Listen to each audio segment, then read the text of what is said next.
Bem, muito boa noite.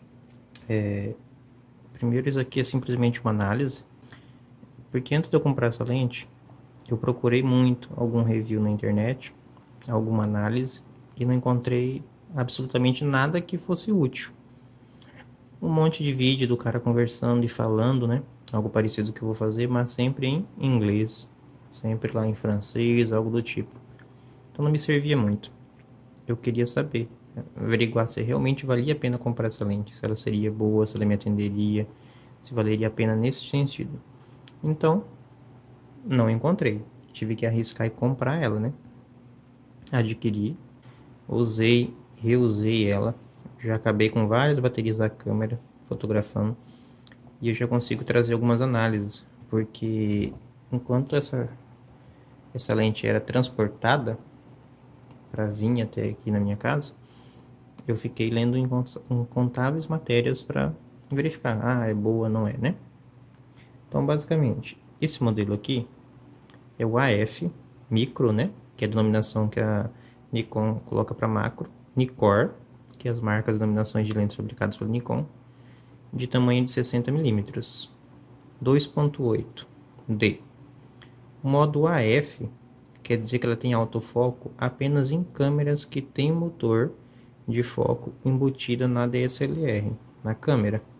Ela não vai funcionar nas linhas mais simples do autofoco, por exemplo, nas séries D3000, D5000, nas séries D7000 e nas séries full frame, D300, D500, vai funcionar perfeitamente, né? Uma dica bem simples é verificar no seu manual ou simplesmente no monte da câmera. Vou colocar uma foto aí para vocês verem. Basta que vocês têm que olhar no monte para saber se ela tem motor na câmera ou não. Tá. 60 milímetros. Sobre 60 milímetros, às vezes, para quem está começando em fotografia macro, né, sonha com uma lente dessa, às vezes pensa que é pouco. Sempre fica aquela, putz, mas tem a 105 milímetros, será que não é melhor? Com certeza vai te dar uma possibilidade de distanciamento do objeto maior, porque a taxa de proporção de qualquer uma das duas é 1 por 1. Então você não vai conseguir uma ampliação maior na 105 milímetros, porque ela vai parar a uma distância do objeto maior do que essa, antes de não conseguir focar mais. Então, em questão de ampliação é a mesma, mas qual que é a utilidade de um range maior? Se você vai fotografar algum inseto na natureza e você não quer espantar ele. Só que custa muito elevado. Essa própria lente aqui mesmo, na versão G dela, ela dobra o preço sobre essa lente aqui, né? Construção dela, fabricação. É uma lente de 93. Isso mesmo, é de 1993. Então nós estamos hoje em 2020. É uma lente que tem aí de épocas de construção 27 anos de histórico da sua construção, do seu lançamento. Mas ela ainda é fenomenal. Ela não perde nada para a sua irmã mais nova. Pelo contrário, ela é muito reconhecida, muito procurada, tem um comércio muito bom. Às vezes você não vende ela, não consegue comprar porque o pessoal acaba supervalorizando ela, né? Em vez de cobrar o preço real. Tá, vamos lá. Primeiro, ela é bem pesada. Pesa cerca de 440 gramas. Mas 440 gramas não é um peso considerável. É sim. Quando você coloca num corpo de uma DSLR que já é pesada, porque uma câmera que eu imagino que você vai utilizar nela, uma full frame, ou você vai utilizar numa câmera que tem motor de foco embutido, ela automaticamente já tem um peso maior do que a série D3000 e D5000. Eu, por exemplo, utilizei na D610. Cansa o braço de ficar segurando. Mas Jefferson é insuportável? Com certeza não, né? Até porque fotografia micro, né, macro, você não vai ficar andando com a câmera na mão, vai ficar tirando. Você precisa de um tripé, você precisa de uma estabilização, um disparador remoto se você quer qualidade. Então, nesse ponto não, tranquilo. Tá, sobre ela, né?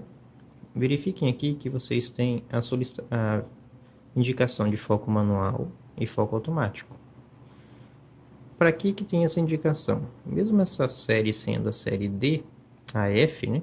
O que acontece em muitas séries AF e D? Ela tem um anel de foco e quando a câmera vai focar, esse anel roda junto, né? Só que você não poderia ter isso aqui. Por quê? Porque a fotografia macro ela requer precisão. Então, quando você está no modo manual e você gira o anel de foco, você consegue realmente focar. Observe na janela que tem indicação que realmente ele faz o foco. Diferente que se você colocar no modo automático. No modo automático, como que você vai fazer mudança? Não adianta você mudar só na câmera, né? As câmeras que tem motor de foco, ela sempre vai ter uma chave seletora. Normalmente fica ali próximo, na parte inferior esquerda dela. Se você mudar lá, numa 50mm AF, por exemplo, quando você seleciona no modo manual lá, você já consegue focar nela automaticamente. Essa daqui não. Se você não tiver aqui selecionando o modo manual, ela tem essa pequena trava aqui, ó. Parece um clipe, na verdade isso aqui é um botão, ó. Ele pressiona. Você tem que pressionar esse botão para conseguir girar. Quando eu girei, ó o anel de foco. Ele desengatou. Ele não tem mais nada dentro. Ele está preso. Então, sempre que você quiser alterar, você tem que vir aqui.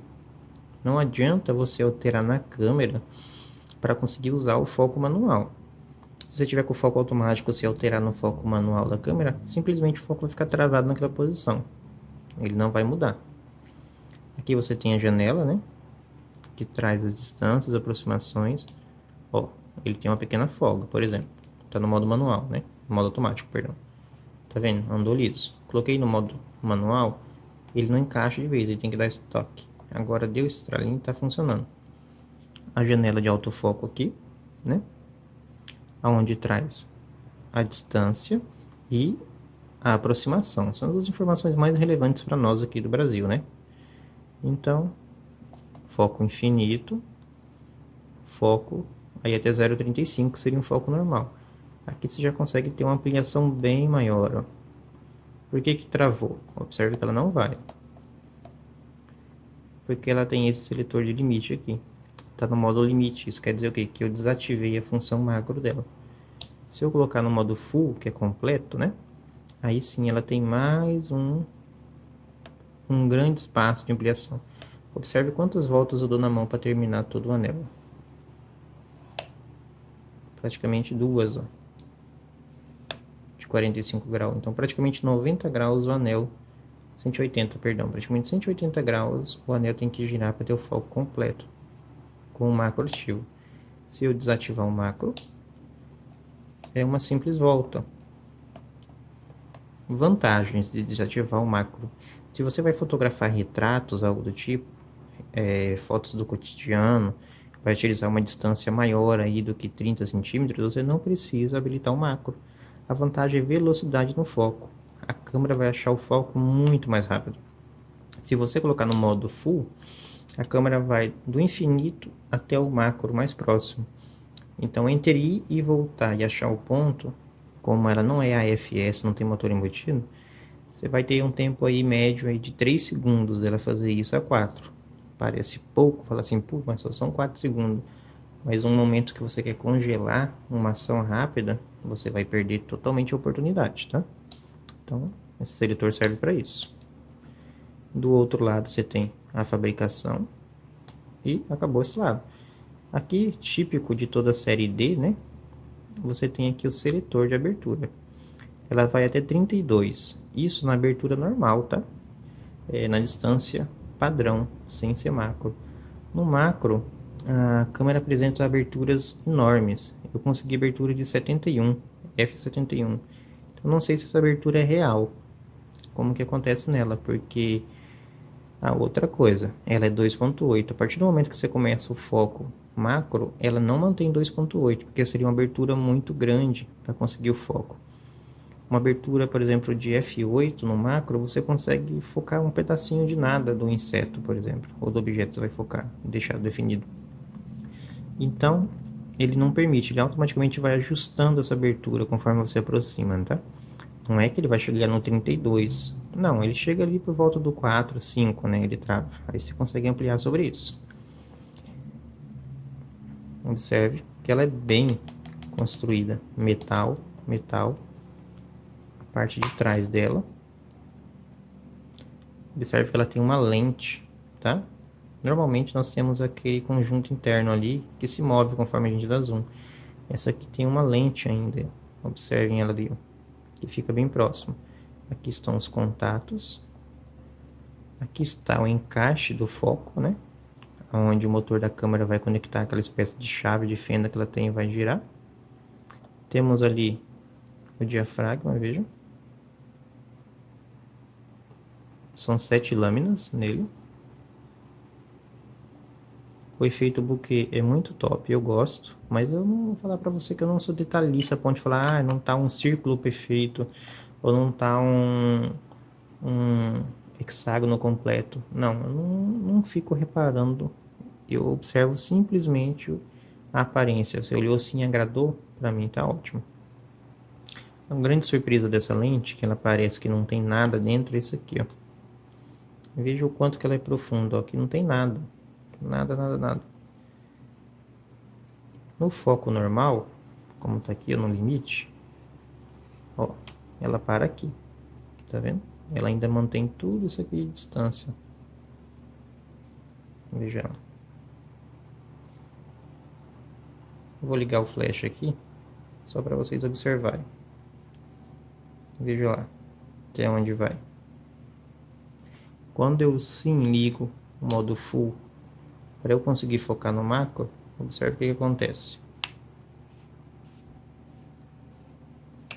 Ela sai toda completa. Como se fosse basicamente como se ficasse uma flor, um funil, vários funis. Ela não só moveu essa parte interna aqui, ela ainda moveu aqui a lente interna, como se fosse dar um zoom mesmo, como se fosse dar uma ampliação.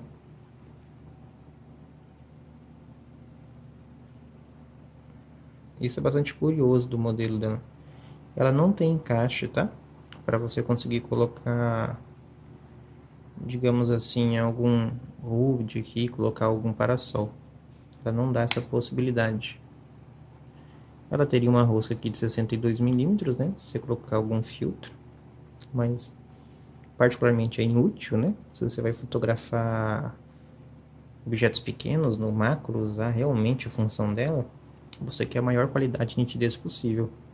E a gente sabe que por mais que o objeto que você põe aqui seja ótimo, de marca excelente, ele vai comprometer, porque vai adicionar mais um elemento a ela, né?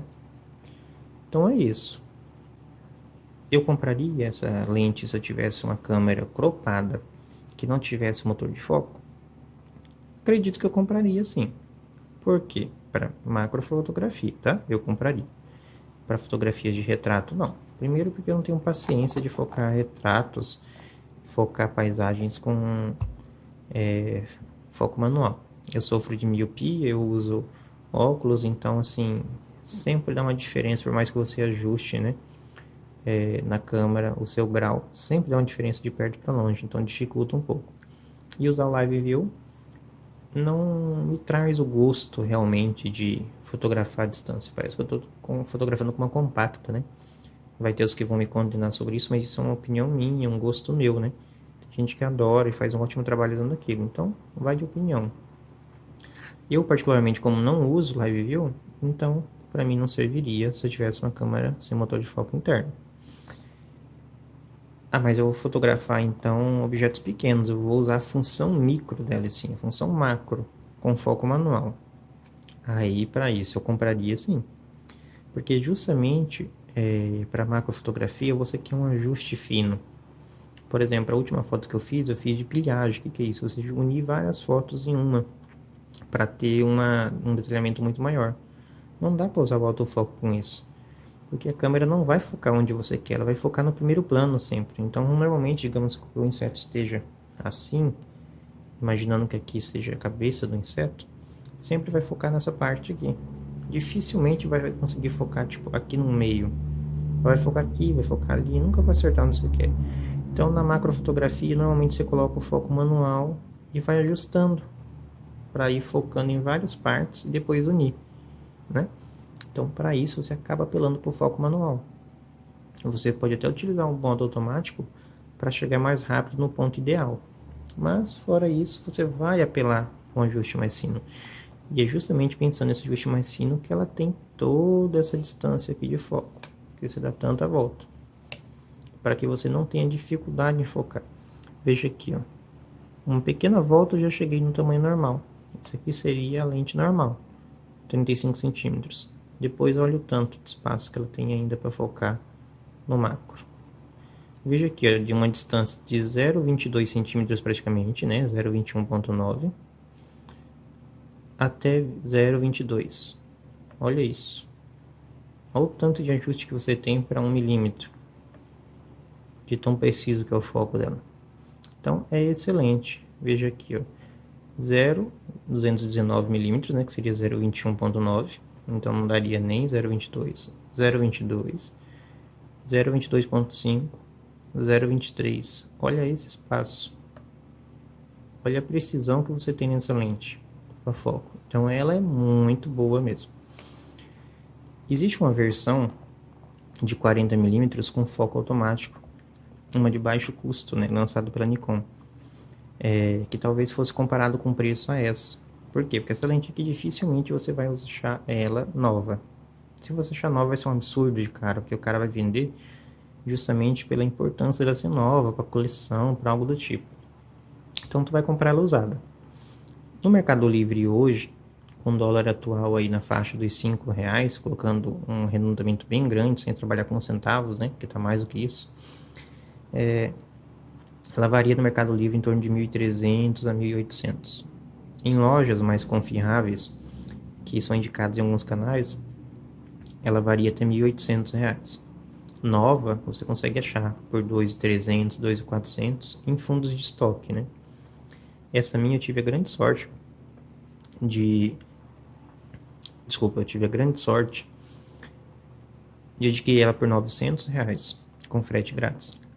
Então foi um achado. Tava eu no Mercado Livre lá, procurando uma lente, né? Encontrei esse modelo, baixo custo que cabia no meu orçamento. De repente me surge uma lá, com anúncio grátis por 1.100. Ofertei R$900, o cara aceitou. O cara não ficou com anúncio ativo nem 4 horas, eu comprei. Então, é questão de ter paciência e procurar. Não foi de cara, decidi comprar uma lente, fui lá, procurei e encontrei. Não, eu já tinha olhado algumas vezes, tá? Sobre isso. Então, sim, se a sua pergunta é, Jefferson, você recomenda essa lente? Recomendo muito. Para quem eu não recomendaria essa lente? Para quem tem capacidade financeira para adquirir a 105mm versão G, que tem autofoco, tem VR, ela vai ser muito excepcional para a questão de fotografias. Eu até preferiria ela frente a 85mm, né? Que 85mm, apesar de toda a beleza que dá e a grande abertura para retratos, eu gosto de macrofotografia. Então eu pegaria a 105, se eu tivesse condições de comprar aquela. Beleza? Mas assim, você não vai se arrepender de forma nenhuma. Essa lente é muito bem construída. Não tem nada a ver com aquelas lentes de plástico que a gente adquire por aí. Da própria Nikon, inclusive, algumas de plástico, né? Eu não acabei não movendo antes do anel, mas você destrava aqui, né? E você move ele aqui, tô mexendo no diafragma. Como todos sabem, né? Para quem já utilizou alguma lente no modo G, né? Do tipo D, você vem aqui até o laranja, que vai ser a última marcação, né? A menor abertura possível, o maior número. Colocou aqui, você consegue travar no laranja. Então a dica é laranja, laranja. Travei. Laranja é branco, laranja é branco. Para que isso? Eu travei no mínimo, na menor abertura. Então o diafragma está extremamente fechado. Então a câmera tem agora o controle de abrir ou fechar. Coisa que não aconteceria se eu deixar aqui em 2.8. A câmera não vai utilizar o diafragma, vai ficar travado nisso. Beleza? Ela vem com uma bolsa, tá? A minha veio com uma bolsinha original. Não recebi a caixa, até pelo tempo dela. Existem versões no Mercado Livre de 105mm desse modelo aqui. Recomendaria também. A vantagem dela para essa seria apenas a distância, enquanto essa aqui tem que chegar a 20 centímetros. Então vamos medir, meu palmo tem mais ou menos 20 centímetros. Então o objeto tem que estar aqui assim, aproximadamente, né? Uma distância um pouco maior que uma caneta. Fora isso, você não vai ter ampliação 1 por 1. A vantagem daquela é que você vai ter um espaço maior. Então você não vai precisar ficar colado, não vai precisar dobrar tanto a câmera, algo nesse sentido, para fotografia. A vantagem é essa, a ampliação é a mesma. Todas as lentes micro da Nikon é ampliação 1 por 1. É uma lente full frame, tá? Ela é desenvolvida para modelo FX. Diferente da Canon, que faz questão de travar as lentes cropadas para não poder usar na full frame, justamente para poder vender, né, as outras lentes, a Nikon não faz essa trava. Mas quem é que vai comprar uma câmera full frame para usar uma lente DX? Concordo com você, ninguém. Mas emergências acontecem. Por exemplo, se você tiver uma 40mm micro e você tiver uma full frame adquirida, tu vai jogar fora aquela câmera lente? Não vai. Ela vai te servir muito bem. Uma 35mm 1.8G, ela vai te servir. Então existe casos e casos. Não generalizamos que nunca ninguém vai usar e quem usar é doido, não. Existem casos e situações. Esse é um modelo FX, então ela vai cobrir o sensor total, né, da full frame. Numa APS-C, né, uma cropada, ela vai te dar a noção de corte de 90mm. Não quer dizer que ela vai ampliar mais. Digamos que na full frame você ia focar essa área, na DX tu vai focar isso, entendeu? Claro, a vantagem de usar uma cropada com uma lente com micro, o que que seria? Vou dar o exemplo da D3200, por exemplo, que foi uma câmera que eu já conheci, da D7100 e da D610, todas assim 24 megapixels. Porém, as cropadas, a D3200 e a D7100, tem um sensor menor. A concentração de pontos de pixels ali é maior. Ou seja, não é que você vai encontrar uma qualidade maior. Existe casos de iluminação e tudo mais, né? Mas você vai ter uma concentração de pixels em cima do seu objeto, alvo do foco, muito maior. Isso vai permitir uma ampliação no computador muito maior, um nível de detalhamento melhor. Então, sim, eu considero uma vantagem das cropadas você usar uma lente macro. Por isso, porque você consegue uma ampliação muito maior. Porém, vai de gosto, né? Claro que se você pegar aí uma câmera top de linha com 45 megapixels, você vai ter uma concentração praticamente idêntica a um sensor pequeno, em tamanho de dimensões desse pixel. Mas, eu estou generalizando, vamos trabalhar com numerações iguais. Já, qual seria a vantagem dela numa full frame? Para retratos, né? Ela vai te dar um desfoque maior no fundo, um bokeh mais acentuado, um nível de luz melhor sobre isso. Então, eu recomendaria para quem vai trabalhar com retratos, usar ela de modo geral misto, eu recomendaria uma full frame. Para quem vai utilizar simplesmente a função micro dela, né, macro, como vocês preferirem, eu recomendaria esse sentido uma APS-C. Eu vou usar ela para macro em uma full frame, isso não vai me impedir nada. Te garanto que eu vou conseguir ótimas fotos com isso. Eu apenas estou falando assim de possibilidades de ter um ganho maior, beleza? Eu espero que eu tenha auxiliado de alguma forma quem pretende comprar essa lente também, assim como eu não encontrei nada, vocês também não estão encontrando. Então eu espero que isso tenha ajudado vocês, ok? Muito obrigado. Deixem seu joinha. Abraço.